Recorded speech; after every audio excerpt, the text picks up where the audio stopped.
ta dương phải chăm chốt mới của dương ai đăng tha sầu nút pra kỳ mí rồi mua cái thom chỉ ta ôn mới chặt đáy nhá và trắng sầu để pra lẹ cả nạ thom mà chiết sọt nhom giấy thom chiết sọt 10% và nó pe đại vì miên sò khangបែបនេះបងប្អូនមើលបាទវាអត់មានរត់ទឹកអាឡូទេទីទូទៅវានៅឈរបងប្អូនបាទអត់រត់ទឹកអាឡូទេឃើញវាគាត់រេដើមតែស្រូវដែលប្រើប្រាស់គីមីបាទអញ្ចឹងពេលខ្យល់ក៏យើងអាចដឹងហើយមើលឃើញដឹងយើងអត់និយាយរឿងសបល់យើងនិយាយលក្ខណៈដងដើមគីមីឃើញទេអញ្ចឹងដល់ពេលដែលវាមានខ្យល់ទីវារត់ទឹកអាឡូទៅចឹងវាដើមវារស់វាដើមអត់ដឹងអញ្ចឹងវាត្រូវតែខ្យល់វាទៅចឹងមើល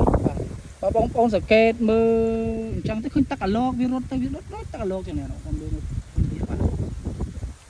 តែបើសិនជាពួកធម្មជាតិវិញបងប្អូនពេលដែលនេះទៅវាអត់មានរត់ទឹកអាឡូទេបងប្អូនដោយសារតែដើមវារឹងវាគ្រាន់តែធេតធ្វើងើចឹងណាអញ្ចឹងបើសិនណាជាយើងអង្កេតវាយើងអត់ចាំបាច់ចុះទៅមើលទេបាទចាំបាច់ចុះទៅមើលហើយមិនបាច់ចាំមើលដោយភ្នែកយើងនៅគៀកផងបាទយើងគ្រាន់តែកលេចភ្នែកចោលប្រហែលជា20-30 ម៉ែត្រយើងដឹងថាស្រូវហ្នឹងអាចប្រើធម្មជាតិឬមួយក៏ប្រើគីមីយើងអាចដឹងដែរ